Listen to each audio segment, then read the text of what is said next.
ओम। रात्रि क्लास है 21 मार्च 1968।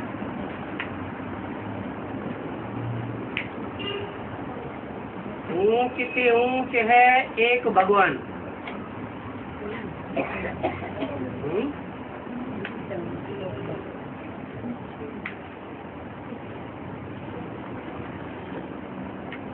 ऊंच से ऊंच माना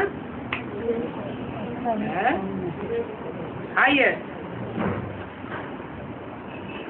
कितना ऊंच? परम धाम में भी ऊंच से ऊंच। हाँ, क्यों? परम धाम में ऊंच से ऊंच नहीं हो सकता। हाँ, वहाँ कंपैरिजन नहीं किया जा सकता।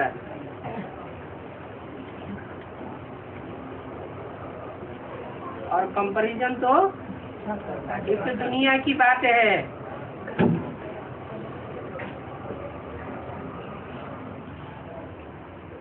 बोला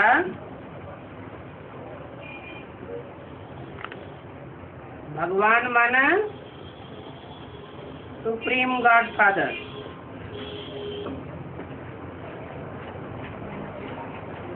किसका फादर? नहीं, सुप्रीम गॉड फादर तो, लेकिन किसका फादर? आत्माओं का फादर। वो ऊंच से ऊंच।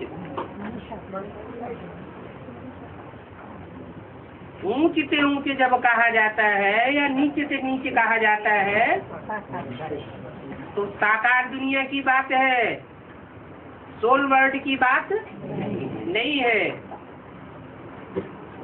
सभी जीवात्माएं जो है वो कहाँ है? निराकारी दुनिया में या साकारी दुनिया में? जीवित आत्माएं। जीवात्माएं माना जिनका जीवन है। जो भी जीवात्माएं हैं उन सभी का फादर है। जो भी मनुष्य मात्र हैं उनमें जो आत्माएं हैं उनका फादर। अभी जो सभी आत्माएं पार्ट बजाती हैं वो पुनर्जन्म जरूर लेती हैं।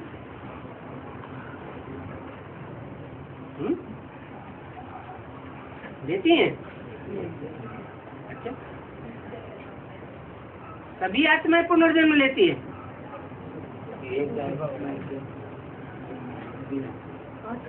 सुप्रीम सोल वो भी तो आत्मा है। और पुनर्जन्म लेता है क्या?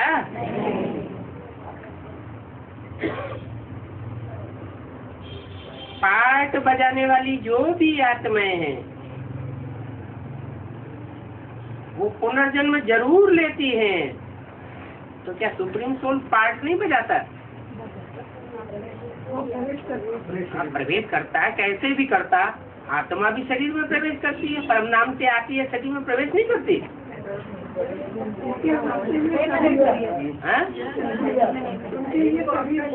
वो पुनर्जन्म लेती है। सुप्रीम सोल पुनर्जन्म तो नहीं लेता है,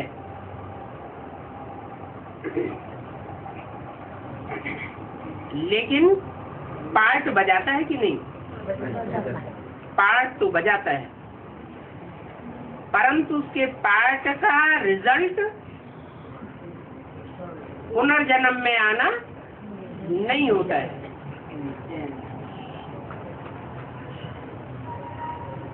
आत्माएं कोई थोड़े जन्म लेती है, कोई बहुत जन्म लेती है, परंतु आत्माओं का फादर पुनर्जन्म नहीं लेता है। आत्माएं कोई 84 पुनर्जन्म लेते हैं, कोई 80, कोई 60। देहधारी जो भी मनुष्य हैं, भले ये लक्ष्मी नारायण हैं, जो भी देहधारी हैं, कोई भी सदगति दे नहीं सकते। क्यों? पुनर्जन्म लेने वालों की सदाकाल सदगति होती नहीं। सदगति माने सच्ची गति।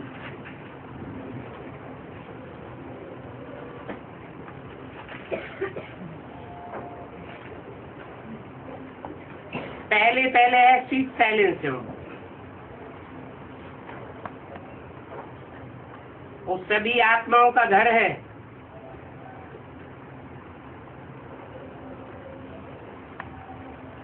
बाप भी वहां ही रहते हैं। इसको निराकारी दुनिया कहा जाता है।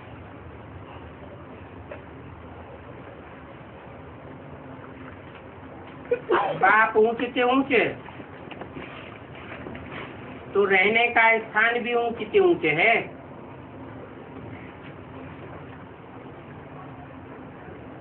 बाप कहते हैं मैं ऊंचे से ऊंचे हूँ, रहने के आधार पर।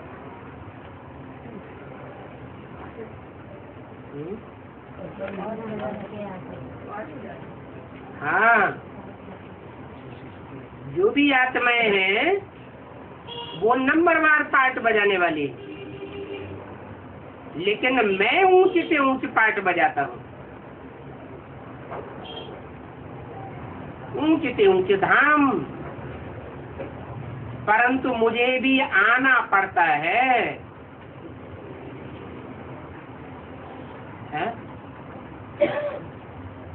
इस जन्म पुनर्जन्म की दुनिया में आना पड़ता है।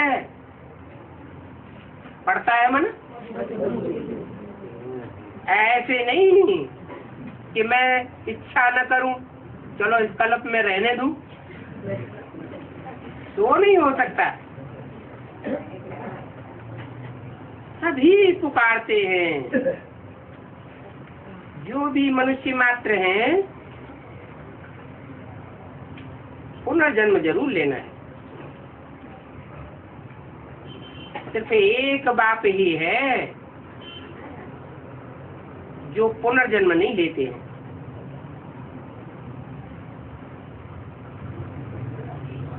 हर्ष का पुनर्जन्म भी नहीं लेते और बेहद का पुनर्जन्म भी नहीं लेते। बेहद का पुनर्जन्म क्या है? निश्चय निश्चय। बेहद का जन्म पुनर्जन्म निश्चय निश्चय में आने की बात आत्माओं के बाप के लिए है या मनुष्य शक्ति के बाप के लिए है? जो मनुष्य शक्ति का बाप है वो भी निश्चय निश्चय के चक्र में आता है। कौन से पीरियड में? शूटिंग पीरियड में, यज्ञ के आज में, इसके बाद नहीं। हाँ, जब कहा जाता है देवादिदेव महादेव, देवताओं में बड़े से बड़ा देवता कहा जाता है, तो जरूर जो देवता धर्म की शूटिंग होती है, उस देवता धर्म की शूटिंग में जरूर, जिसे सतयुगी शूटिंग कह दो,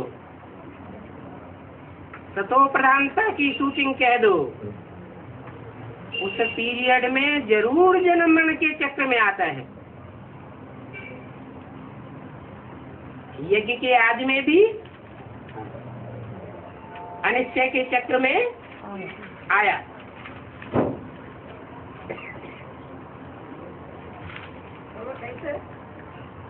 यज्ञ के आज में जो मनुष्य शक्ति का बाप राम बाप है, वो फेल हुआ कि नहीं हुआ? तो अनिश्चय बुद्धि हुआ कि नहीं हुआ? माने जो भी जन्म मरण के चक्र में आने वाली आत्माएं हैं, वो सब निश्चय निश्चय के चक्र में जरूर आते हैं, परंतु सुप्रीम सोल बाप जब बाप के रूप में प्रत्यक्ष होता है, प्रत्यक्षता रूपी जन्म लेता है, तो जिस मुकर्रर रथ के द्वारा जन्म लेता है वह बाप मनुष्य शक्ति का, और उसमें प्रवेश करने वाला आत्माओं का बाप, उसमें प्रवेश है और बाप के रूप में प्रत्यक्ष हो जाता है, तो अनिश्चय के चक्र में नहीं आता है। उसका नाम क्या पड़ता है? शास्त्रों में उसका नाम दिया हुआ है,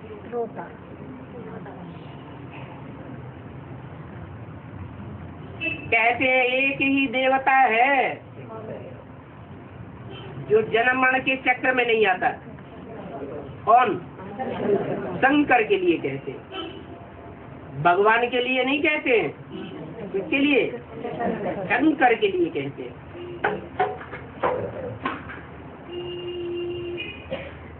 तो सिर्फ एक ही बाप पुनर्जन्म नहीं लेते हैं,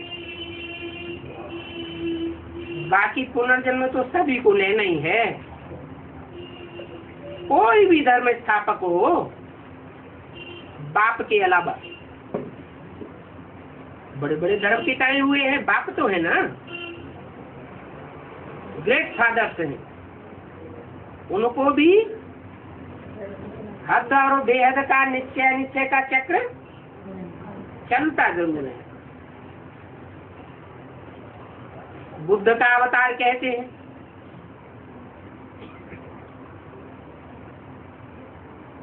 बाप के भी अवतार कहते हैं। तो देखो बुद्ध को भी आना पड़ता है, बाप को भी आना पड़ता है। अभी सभी जीवात्माएं यहाँ मौजूद हैं।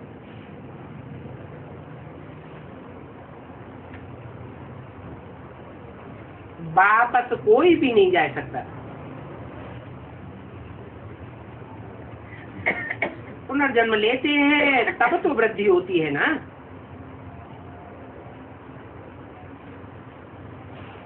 पुनर्जन्म लेते लेते इस समय सभी तमो प्रधान है।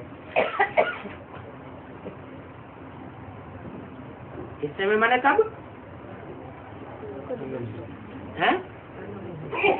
पुरुषोत्तम संगम युग में भी ऐसे नहीं कि बाप आ गया है, प्रत्यक्ष हुआ है नंबरवार की बुद्धि में, तो सतो प्रधान हो गए हूँ। सभी क्या है? सभी तमो प्रधान हैं। बाप ही आकर के नालिश देते हैं।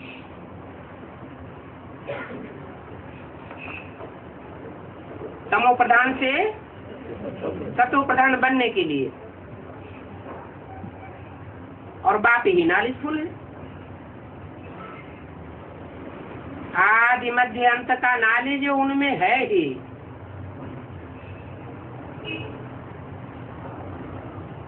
और कोई में नहीं है। उनको ही नॉलेजफुल ब्लिसफुल कहा जाता है।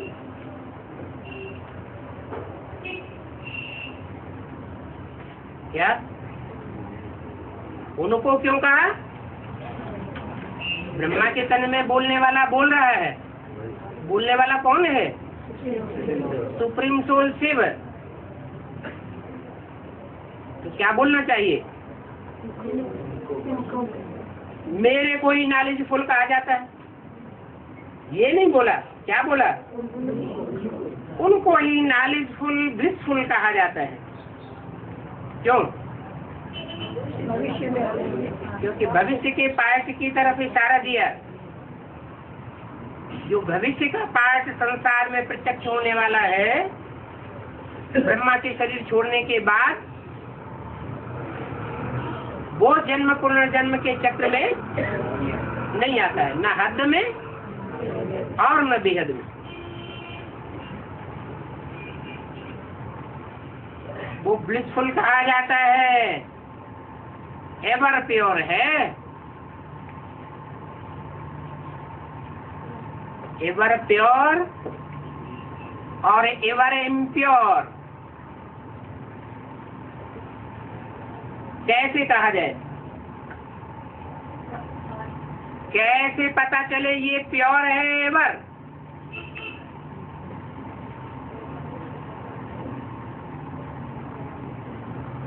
और ये है एवर इम्प्योर है। रंग के रंग नहीं आते, रंग के रंग से पता चले? हाँ, कुछ थोड़ा और क्लियर करो।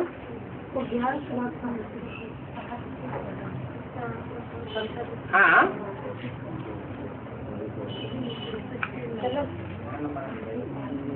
कोई आत्माएं होती हैं जैसे खासकर कन्याएं। कन्या तो पवित्र मानी जाती है। सन्यासी लोग भी पवित्रता के कारण कन्याओं की पूजा करते हैं। परंतु कन्याओं में और कुमारों में क्या अंतर है? अधर कुमारों में, अधर कुमारियों में इनमें कौन ऐसा वर्ग ऐसा है जिसको संग का रंग सबसे जल्दी लग जाता है?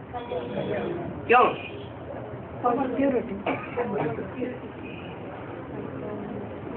कन्याओं को संग का रंग सबसे जास्ती लगता है। एक सुप्रीम सोल ऐसा है जिसको संग का रंग लगता ही नहीं। एक का संग करे चाहे अनेकों का संग करे। एक का संग करने पर भी पतितपना साबित नहीं होगा और अनेकों का संग करे तो भी पतितपना साबित नहीं हो सकता। ज्ञान में चलने वालों का कोई अनुभव होगा पतित होने या न होने का? पतित होने पर क्या अनुभव होता है? और जिन दिनों पवित्रता की स्टेज अच्छी रहती है उन दिनों क्या अनुभव होता है? धारणा होती है।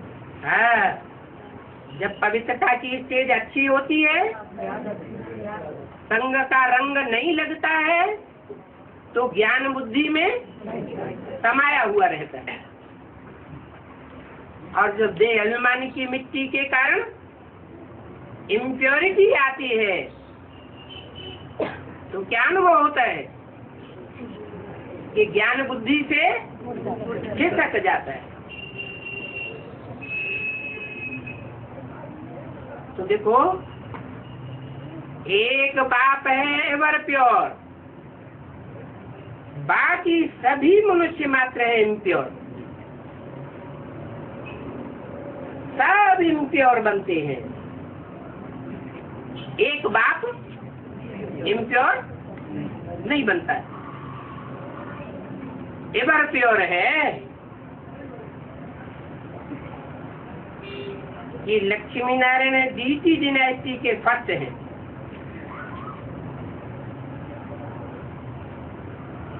कौन से लक्ष्मी नारायण की तरफ इशारा किया? जो संगम युगी नर से नारायण बनने वाले हैं वो डीटी डिनाइटी के फर्स्ट हैं। इनको ही पूरे 84 जन्म लेने पड़ते हैं।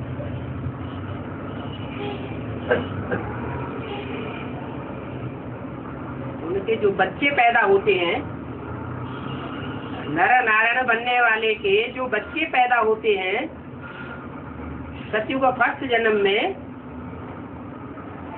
वो पूरे 84 जन्म नहीं लेते हैं। हाँ, उनके पूरे 84 जन्म नहीं कहेंगे। उनकी आत्मा कुछ न कुछ वर्ष कम हो जाते हैं।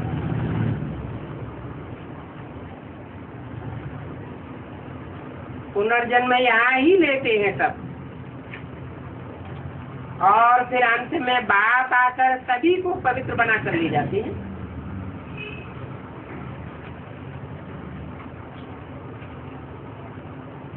बाप को ही लिबरेटर कहा जाता है।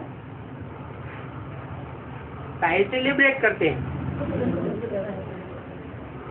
दुख दर्दों का मूल कारण क्या है? Impurity. There is purity, there is peace and prosperity. अशांति कब आती है? अपवित्रता से अशांति आती है, दुख आता है। इस समय सभी धर्म स्थापक यहाँ हाजिर हैं। यहाँ माने कहाँ है? धरती पर हाजिर है। ब्राह्मणों की संगम युगी दुनिया में हाजिर नहीं है, है?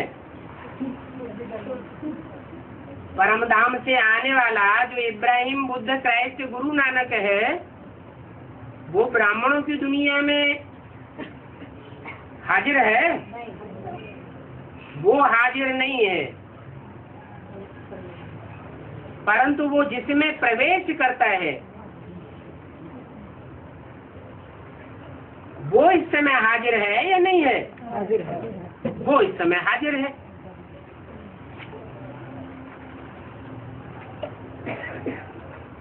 वो कब आएगा? है? जो धर्मस्थापक आत्मा है वो पहले गति सदगति जिनमें प्रवेश होता है देवताओं में, ऐसे थोड़े देवताएं है ना, उनकी पहले गति सदगति होगी या दूसरे धर्म वालों की होगी? पहले शूटिंग किसकी होगी? पहले देवी देवता सनातन धर्म वालों की होगी। इसलिए बोला इस समय सभी धर्म स्थापक यहाँ हाजिर है। जब धर्म स्थापक कहा तो उन देहधारियों की तरफ इशारा किया या उन देहधारियों में प्रवेश होने वाली जो आत्मा है उसके लिए कहा? देहधारियों के लिए कहा। अगर यहाँ का अर्थ इस दुनिया से लगाया जाए तो उनके लिए भी ये बात साबित हो जाती है। बाकी थोड़े हैं जो अभी भी आते रहते हैं।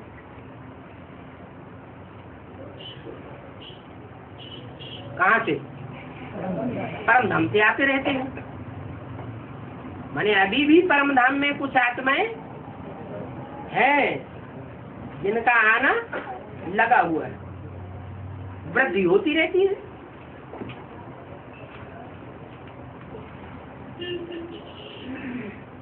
अब चाहे आ चुके हो सत्य रूपी रंगमंच पर,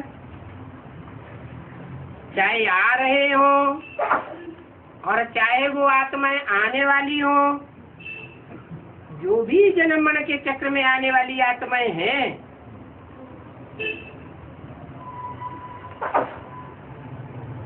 सर्व का सदगति दाता एक ही बाप है।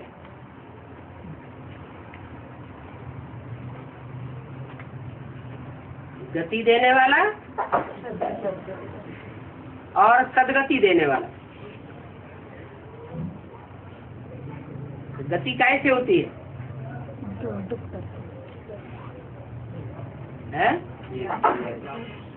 ज्ञान से होती है सदगति। ज्ञान से मुक्ति भी होती है, ज्ञान से सदगति भी होती है। एक होता है बेसिक ज्ञान और एक होता है एडवांस ज्ञान। फिर कौन से ज्ञान से सदगति और कौन से ज्ञान से गति?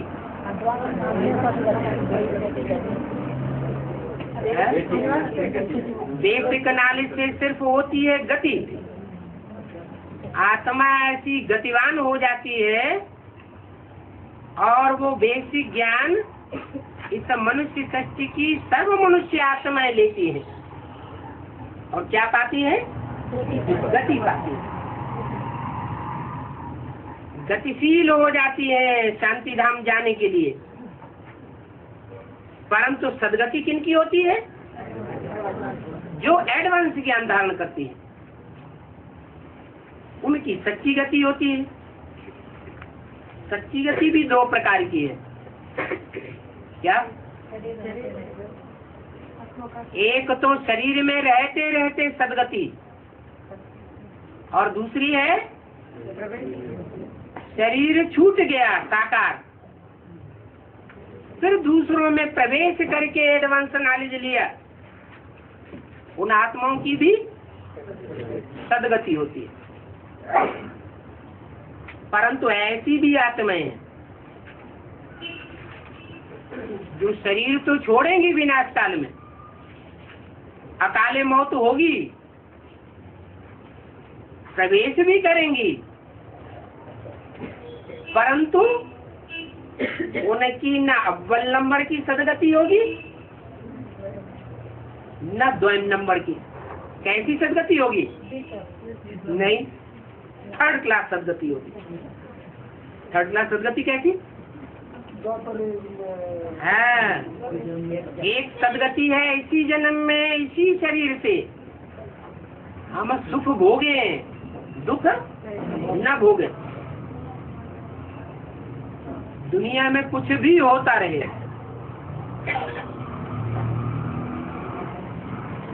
कितना भी भयंकर विनाश सामने खड़ा हो या भयंकर विनाश की लीला आती रहे आंखों के नजरों के सामने,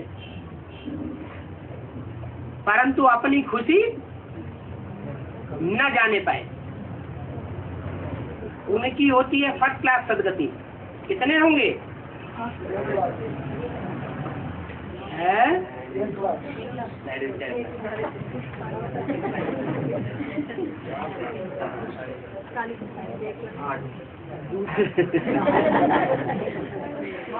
दूसरे होंगे वो जो इन आँखों से, इस शरीर से रहते रहते न तो विनाश देख पाएंगे और न नई दुनिया का नजारा देख पाएंगे, परंतु साकार शरीर तो छोड़ देंगे। अपनी आंखों से अपने शरीर से नहीं देखेंगे, लेकिन दूसरों के शरीर में प्रवेश होकर देखेंगे। वो कौन सी सदगति हुई? दूसरे नंबर की। उसमें भी कैटेगरीज है। कोई होंगे 16 कला संपूर्ण और कोई होंगे 8 कला संपूर्ण। वो अपनी आंखों से इसी शरीर से सदगति नहीं भोगेंगे, लेकिन जब अगला जन्म लेंगे शरीर का तो सदगति अनेक जन्म की सदगति भोगेंगे। और तीसरे वो हैं जो इस शरीर के रहते रहते तो सदगति का अनुभव कर ही नहीं सकेंगे, लेकिन ये शरीर छोड़ने के बाद, सूक्ष्म शरीर धारण करने के बाद भी दूसरों में प्रवेश करके पार्ट भी बजावेंगे, परंतु हाहाकार का ही अनुभव करेंगे। जिनमें प्रवेश करेंगे वो आत्माएं भी अपने शरीर से ऐसे सुख का अनुभव नहीं कर सकेंगी जिसे कहें फर्स्ट क्लास सदगति। माना दुख के वाइब्रेशन में शरीर छोड़ने वाले ब्राह्मण होंगे, देवता बनने वाली आत्माएं होंगी, तो अंतमते सुगते। दुख के वाइब्रेशन में कोई शरीर छोड़ेगा तो दुखी होकर मरा, तो नया जन्म जो मिलेगा वो स्वर्ग में मिलेगा। जो 21 जन्मों का स्वर्ग गाया हुआ है उसमें मिलेगा, या द्वापर युग से द्वैतवादी युग में जन्म मिलेगा, वो है थर्ड क्लास। माना सिर्फ एक जन्म के लिए सदगति मिलेगी, बाकी जन्मों में सदगति नहीं मिलेगी। एक शारीरिक जन्म ऐसा होगा जिसमें वो सुखी रहेंगे, बाद के बाकी जन्मों में पूरे सुखी नहीं रहेंगे।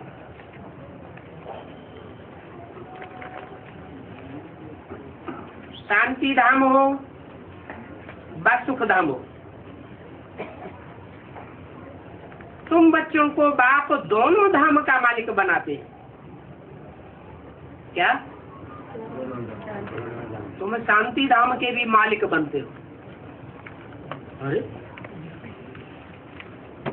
मालिक, मालिक कौन सा संबंध है? मालिक के साथ किसका संबंध गाया हुआ है? अरे जैसे बाप के साथ किसका संबंध है? बच्चे का। साधन के साथ किसका संबंध है? ऐसे मालिक के साथ किसका संबंध है? मालक तो बालक। और गाया जाता है मालिक तेरे बंदे हम। क्या ये मालिक, हम तेरी वंदना करने वाले बंदे हैं।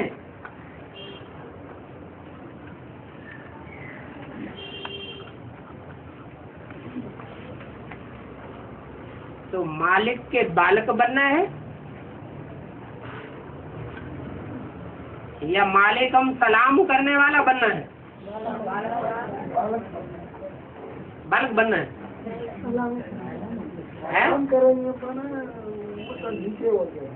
नीचे हो गया। लेकिन बाबा ने तो बोला है जो मालिक तो बालक। पुरुषार्थी जीवन में जो मालिक ही सदैव बना रहे, पुरुषार्थी जीवन में बालक बनना जिसको आता ही न हो तो वो श्रेष्ठ है, या जो मालिक बनना जहाँ पर है वहाँ मालिक बने और जहाँ जरूरत है बालक बने वहाँ बालक बन जाए।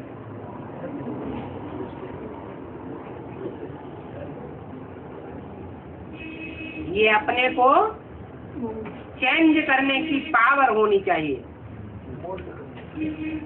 Moulding power.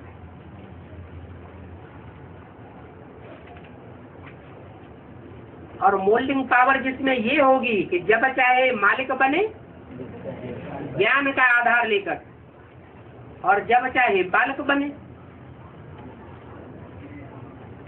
कौन सी स्थिति में मालिक बनना है और कौन सी स्थिति में बालक बनना है?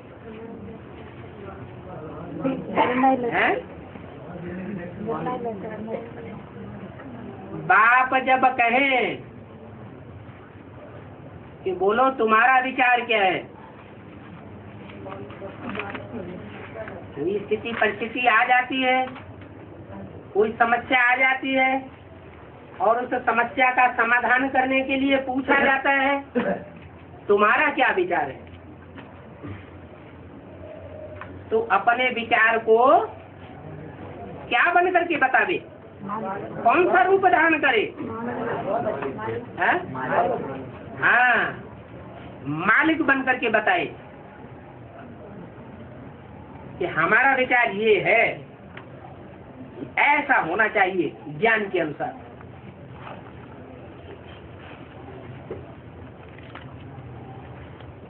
फिर बाप से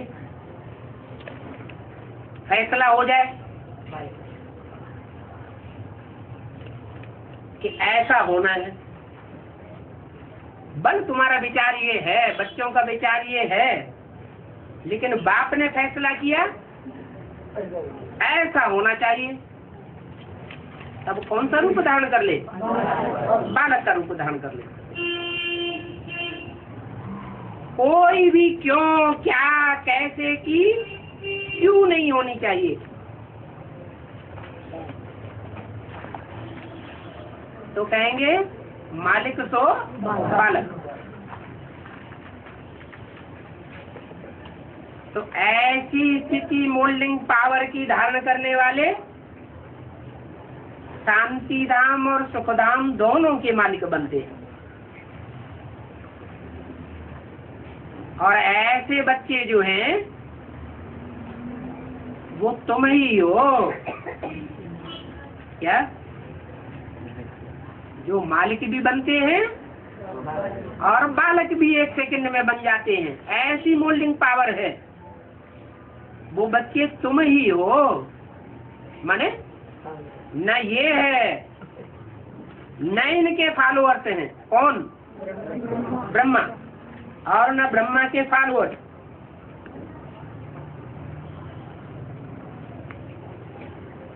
क्या बनते हैं? ब्रह्मा क्या बनेंगे? ब्रह्मा तो विष्णु बनेंगे। तो विष्णु के फॉलोअर्स जो होंगे वो मालिक से बालक बनना जानते होंगे या नहीं? हैं? विष्णु के फॉलोअर्स जानते होंगे। विष्णु के फॉलोअर्स तो संपन्न होगा। 3 स्टेजेस हैं, 3 तबक्के हैं।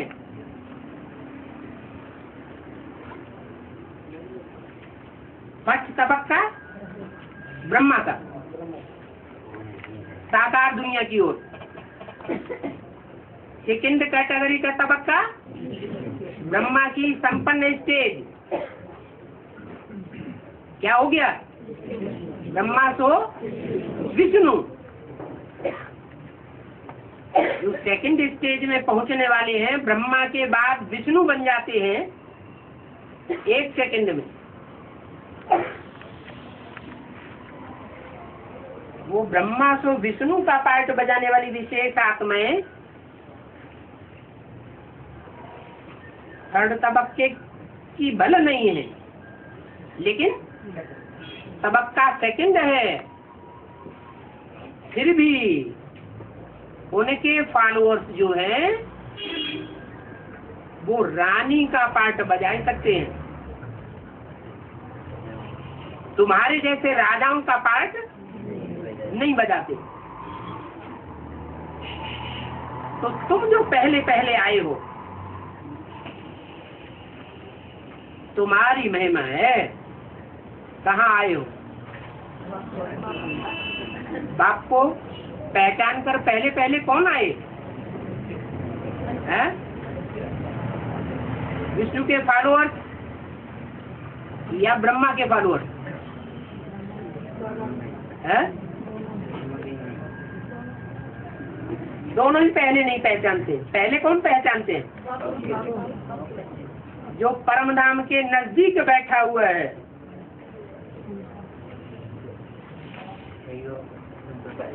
उस ऊंचे से ऊंचे तबक्के में बैठने वाले, बाप के रूप धारण करने वाले, उस स्वरूप को पहचानने वाले बच्चे हैं। वो तुम बच्चे हो। न ये है और न वो है। तुम जो पहले पहले आए थे वो ही सिर्फ पहले पहले आवेंगे। कहाँ आवेंगे? हैं?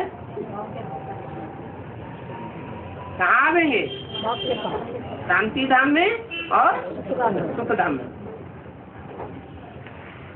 क्राइस्ट फिर अपने समय पर आवेगा।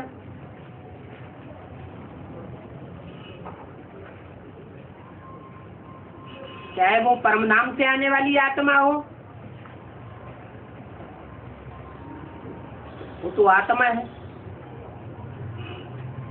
नाम शरीर का पड़ता है या आत्मा का नाम पड़ता है? ऊपर से आने वाली आत्मा तो शरीरधारी में प्रवेश करती है। उस शरीरधारी का नाम पहले कुछ और था। क्या था? पहले नाम जीसस था। जीसस का नाम ज्यादा गायन होता है या क्राइस्ट का नाम ज्यादा गायन है? क्राइस्ट का नाम बाद में पड़ता है, लेकिन वो नाम शरीरधारी के ऊपर पड़ता है या आत्मा के ऊपर? शरीरधारी के ऊपर नाम पड़ता है। तो क्राइस्ट फिर अपने समय पर आवेगा। ऐसे नहीं कि जब तुम आते हो तब ही क्राइस्ट आ जाएगा। नहीं, क्राइस्ट में इतनी ताकत नहीं है। कितनी है? जो पहले आवे और बहुतों को वापस ले जावे अपने पीछे।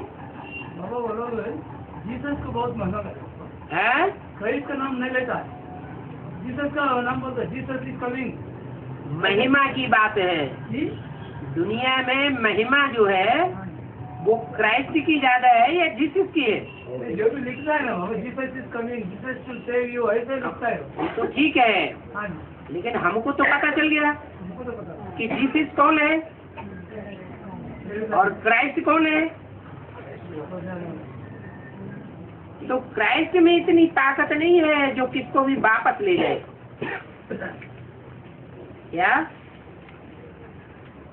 वापस ले जाने की ताकत सिर्फ एक बाप में ही है। इस समय रावण राज्य है, इसको कहेंगे डेविल राज्य। डीटी राज्य नहीं है, क्या है? डेविल राज्य। अरे बाप आया हुआ है। अरे उस दुनिया में नहीं आया हुआ है तो कम से कम ब्राह्मणों की दुनिया में बाप आया हुआ है या नहीं? आया हुआ है। तो ब्राह्मणों की दुनिया में भी डेविल राज्य है। अभी बच्चे संपन्न नहीं बने। बच्चे संपन्न बने हैं या नहीं बने हैं, लेकिन राज्य किसका है? क्योंकि बच्चे घड़ी घड़ी निश्चय और अनिश्चय के चक्र में आते रहते हैं। जब तक ये जन्म मरण का चक्र बेहद का लगा हुआ है तब तक कौन से राज्य में है? कहेंगे रावण राज्य। पुकारते भी हैं, ओ यू डेविल।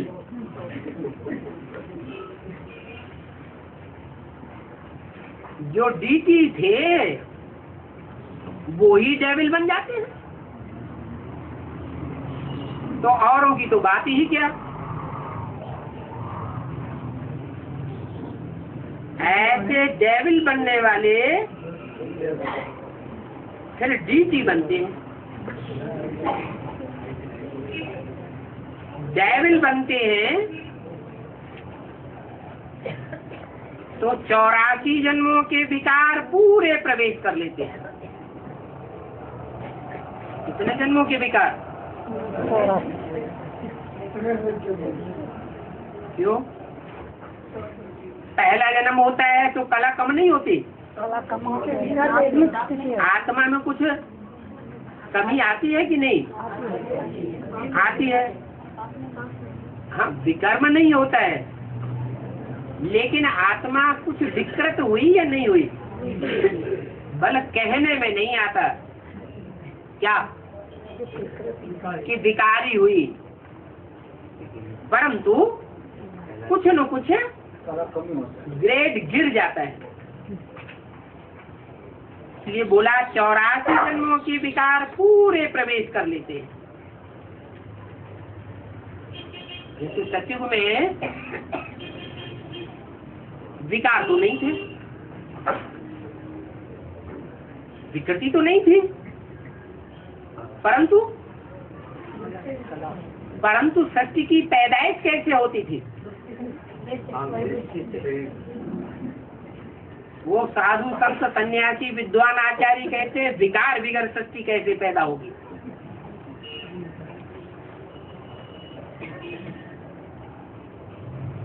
तो सृष्टि पैदा होती थी या नहीं होती थी? सृष्टि पैदा होती थी, जनसंख्या बढ़ती थी, परंतु जो शेष इंद्रियों की विकृति थी वहां तक सीमित था, वृत्त इंद्रियों की विकृति नहीं थी। तो ठीक हो है? नीचे गिरना कहेंगे या ठहरना कहेंगे या ऊपर उठना कहेंगे? कहेंगे तो फिर भी कि कलाएं पहले जन्म से ही नीचे वो आती जाती है। हाँ, जब द्वैतवादी युग शुरू होता है, क्या नाम पड़ता है? द्वापर। तो एक धर्म, एक राज्य, एक राजा, एक भाषा, एक मत समाप्त हो जाता है। फिर कहेंगे रावण राज्य। एक मत का नहीं, 2 2 4 4 8 8 मतों का राज्य। तो कहेंगे 84 जन्मों के विकार अंतिम जन्म में पूरे ही प्रवेश कर लेते हैं। बाप कहते हैं तुम जीती दुनिया के मालिक थे,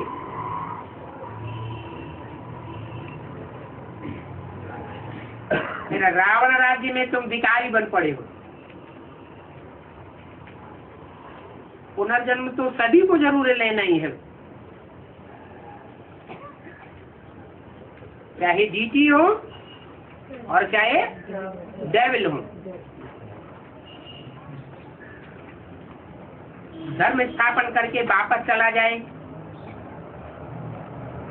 ये तो हो नहीं सकता। जो भी धर्म स्थापक आते हैं उनको अपने स्थापन किए हुए धर्म की पालना जरूर करनी पड़ती है।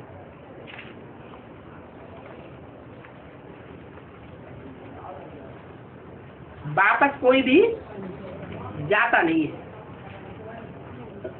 जाया जाता है ब्रह्मा द्वारा नई दुनिया की स्थापना।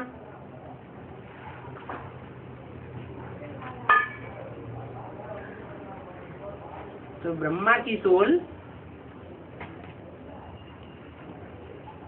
स्थापना करके फिर पालना करती है या नहीं करती है?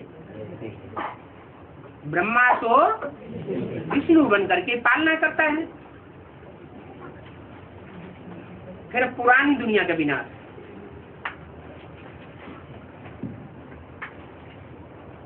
ये पुरानी दुनिया का विनाश कोई भी धर्म स्थापक नहीं कर सकता। इब्राहिम, बुद्ध, क्राइस्ट, गुरु नानक, जितने भी धर्म पिताएं हुए विधर्मी विदेशी, वो सब अपने धर्म की स्थापना भी करते हैं और पालना भी करते हैं। और ब्रह्मा भी अपने धर्म की, कौन सा धर्म है ब्रह्मा का? ब्राह्मण धर्म की स्थापना भी करता है और फिर पालना भी करता है, लेकिन विनाश नहीं करता। नई दुनिया में एक धर्म, एक ही डायनेस्टी होती है।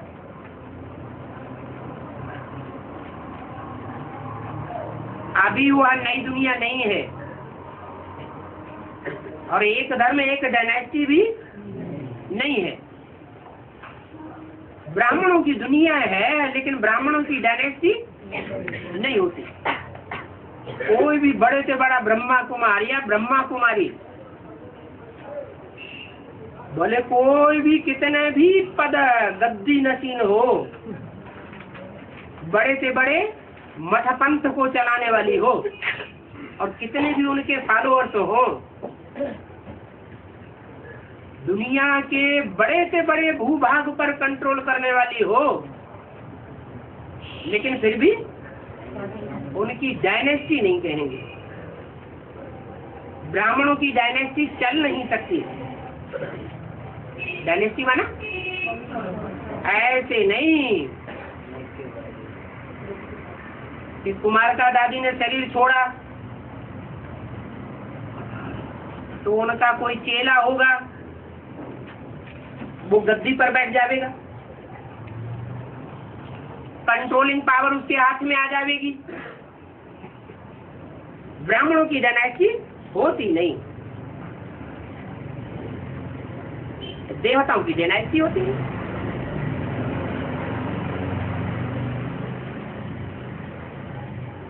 अभी उन देवताओं के सिर्फ चित्र हैं और सभी धर्म मौजूद हैं। सिवाय गॉडफादर के जो भी मनुष्य मात्र देहधारी हैं वो सब पुनर्जन्म जरूर लेते हैं। सिवाय क्यों लगा दिया है? एक गॉडफादर पुनर्जन्म नहीं लेता है और बाकी सब पुनर्जन्म लेते हैं। तो एक किसके लिए कहा? एक माना क्या?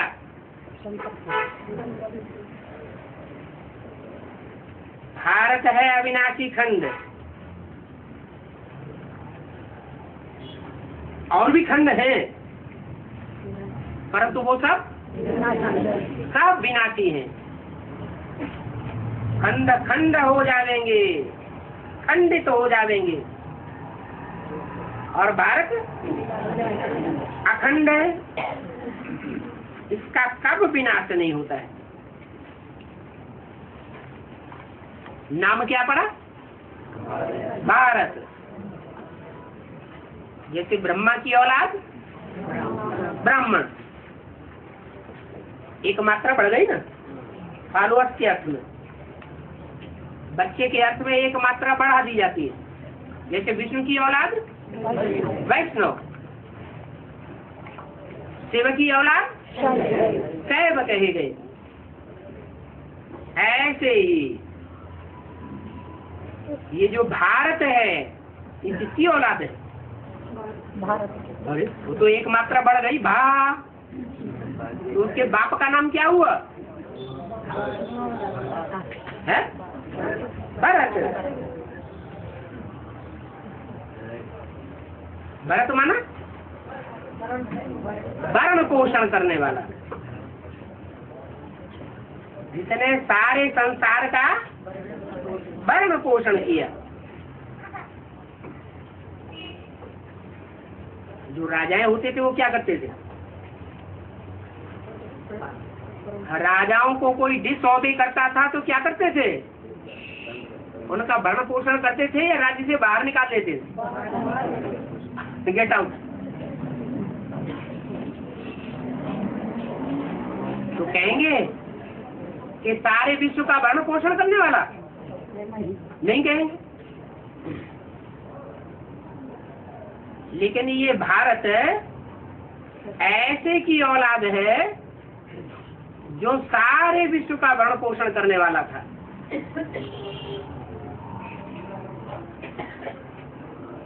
उसकी औलाद भारत खंड का कब विनाश नहीं होता। वो अनादि है, अविनाशी है। क्या?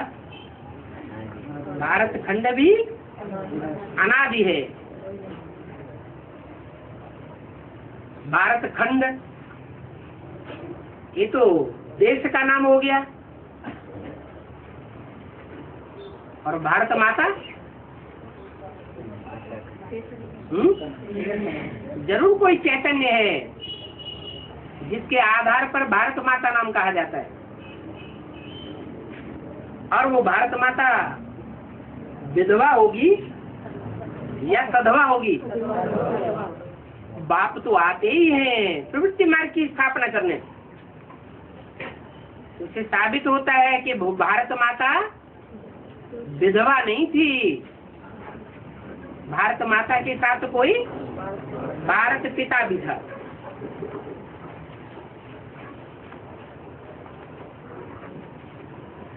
जब इनका राज्य था तो और कोई खंड नहीं था। इनका राज्य, इन लक्ष्मी नारायण का जब राज्य था तो और कोई खंड नहीं था, सिर्फ इनका ही राज्य था। सूर्यवंशी और चंद्रवंशी। क्या इनका जब कहते हैं तो कौन कौन वंशी? इनका माने किनका? लक्ष्मी और नारायण, दोनों का साथ साथ राज्य था। तो उनमें सूर्यवंशी कौन कहा जाए और चंद्रवंशी कौन कहा जाए? ओरिजिनली नारायण हुआ सूर्यवंशी और लक्ष्मी हुई ओरिजिनली चंद्रवंशी। बाद में वो भी सूर्यवंशी बन जाती है। तो ये सूर्यवंशी चंद्रवंशी डायनेस्टी थी बस, और कोई नहीं था। नई दुनिया स्वर्ग जीटी वर्ल्ड कहा जाता है। जीटी वर्ल्ड को ही क्यों स्वर्ग कहते हैं? डेविल वर्ल्ड को स्वर्ग क्यों नहीं कहते? जो डेविल्स की दुनिया है, हाँ, जो भी डेविल है वो सब देह अभिमानी होते हैं और देवताएं आत्माभिमानी होते हैं। सदैव स्वस्थिति में टिकने वाले होते हैं। उनको कोई कितना भी उकसाए लेकिन एक्साइटमेंट में नहीं आते।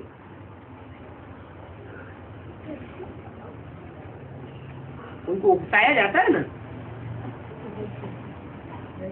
है?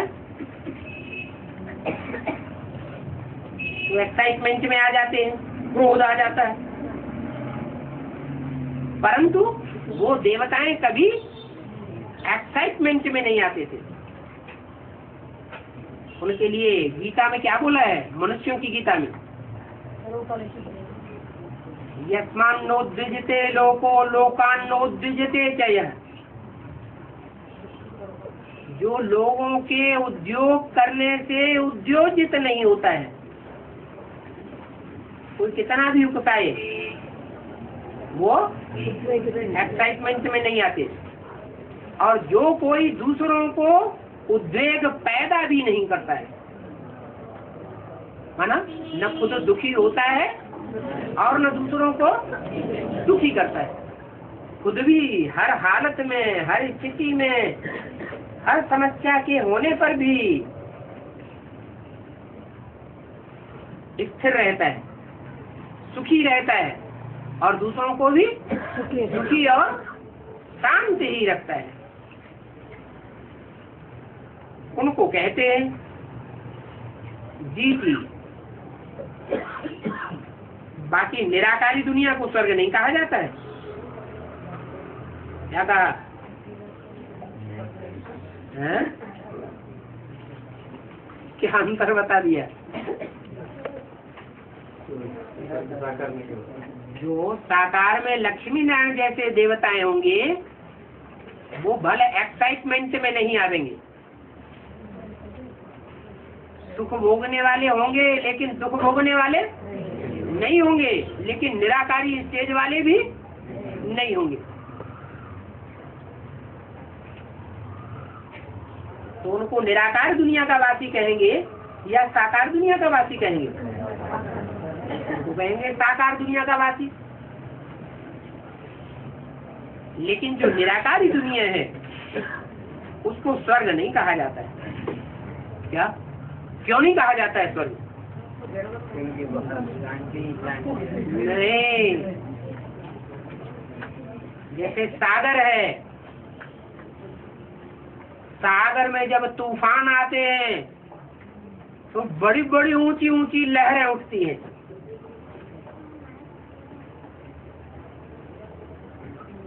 जो हिमखंड है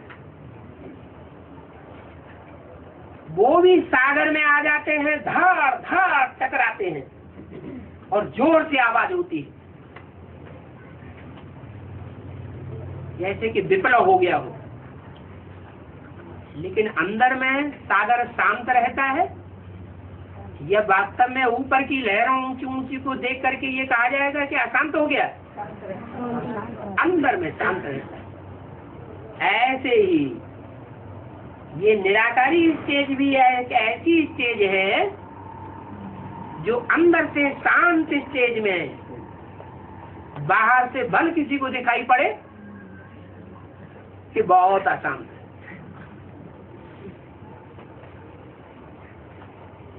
परंतु उस निराकारी दुनिया को या निराकारी स्टेज को स्वर्ग नहीं कहेंगे। क्या स्वर्ग माना? सदैव निराकारी स्थिति में टिकने वाला, जैसे देवताएं होते हैं, वो नहीं कहेंगे।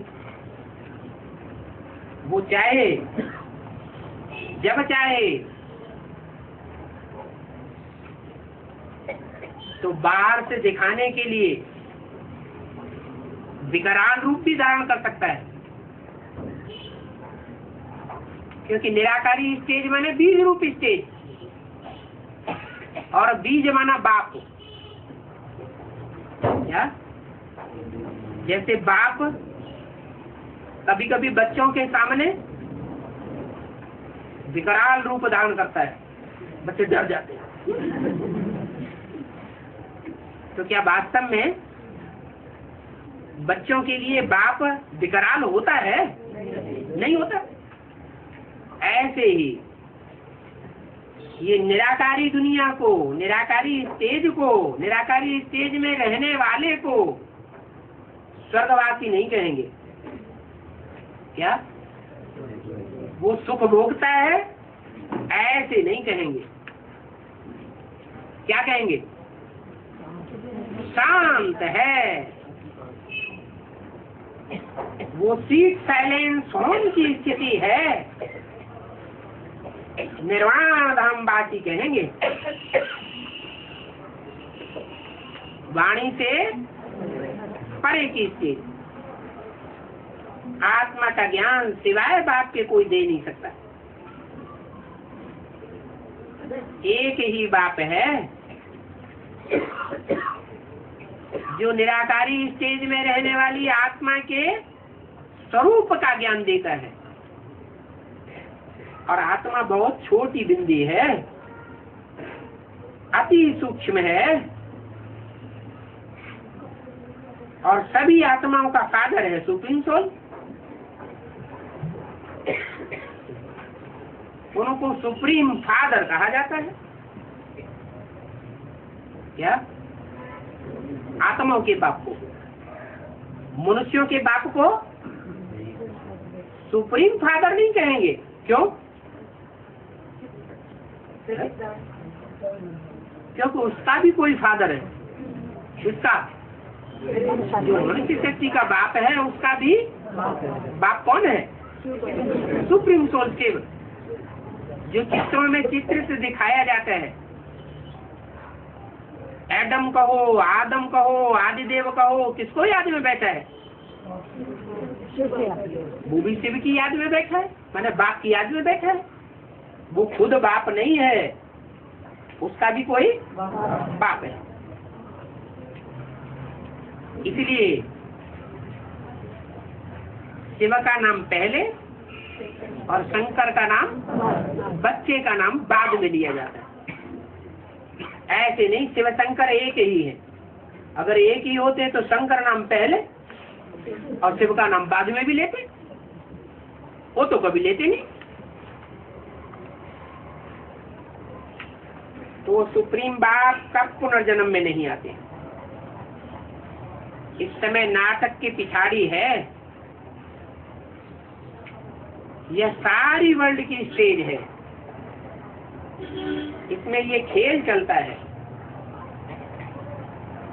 इनकी ड्यूरेशन है 5000 वर्ष। ये पुरुषोत्तम संगम युग है। कब?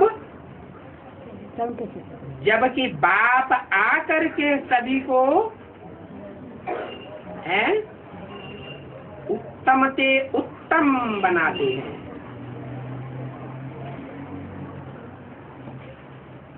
क्या? उत्तम से उत्तम बनाते हैं। कनिष्ठ से कनिष्ठ किसको कहें? जो आत्म की स्थिति भूले हुए हैं उनको कहेंगे कनिष्ठ से कनिष्ठ, नीचे से नीचे। और उत्तम से उत्तम जो आत्म की स्थिति धारण करने वाले हैं, क्योंकि आत्मा अविनाशी है, और देह देह विनाशी है। ये बना बनाया खेल है, जो पास हो गए हैं वो उसी समय पर आवेंगे। पहले पहले यह आए थे कौन? लक्ष्मी नारायण, अभी नहीं है। तो सच्चा सत्य का संग ये है।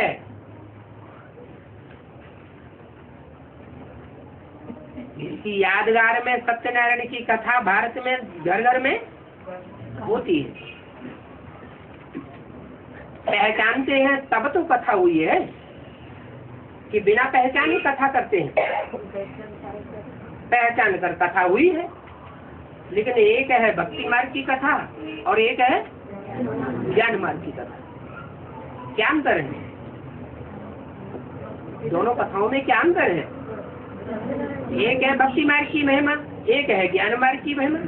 अंतर क्या है? भक्ति मार्ग की महिमा बिना जाने पूछे अंधश्रद्धा पूर्वक महिमा करते रहते हैं, कथाएं करते रहते हैं। और ज्ञान मार्ग में सत्यनारायण को जान करके मान करके तब उनकी महिमा करते हैं।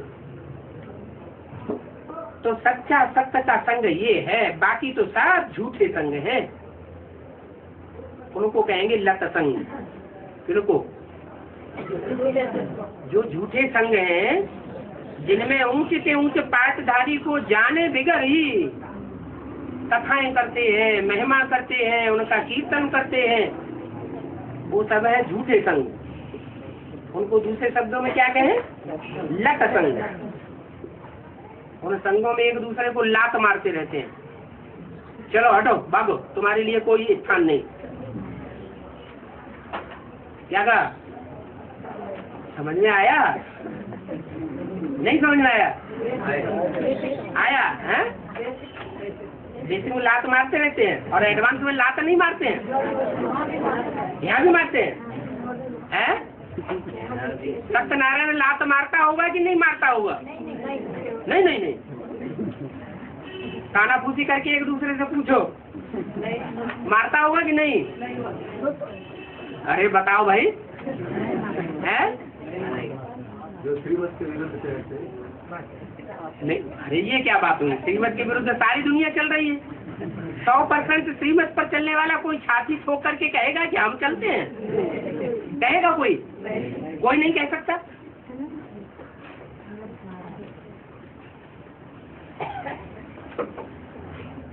तो एक है सत्य संग और बाकी सब है झूठ संग, लत संग। लत संग अर्थात उसका अर्थ क्या है? लत संग का एक दूसरे को लात मारते रहते हैं,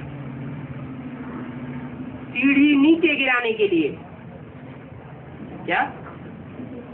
कोई सीढ़ी पे चढ़ रहा हो, ऊपर से कोई लात मारे छाते में, तो नीचे गिरेगा ऊपर चढ़ेगा? नीचे गिरेगा। लात लगेगी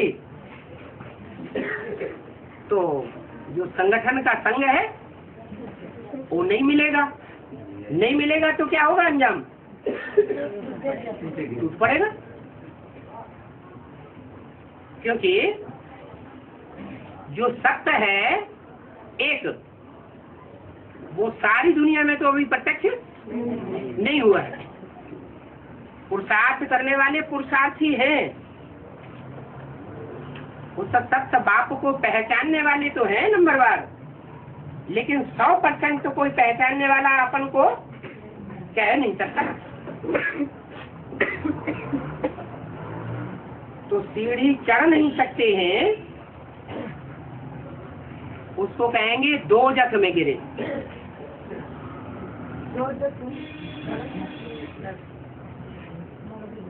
दो जख माने दो स्थान,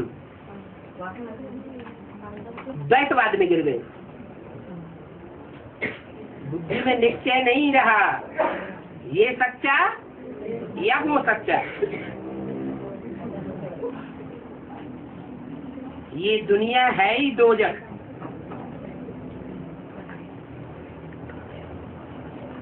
परंतु ये भी कोई समझ से थोड़े ही है। कि हम दोजख में हैं, बहस से सभी दोजख में गिरे।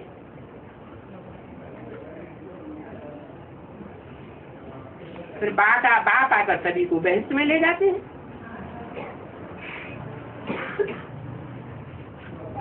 माना बाप आकर ले जाते हैं या आकर के ज्ञान सुना के चले जाते हैं, फिर अपने आप बहस में जाते हैं।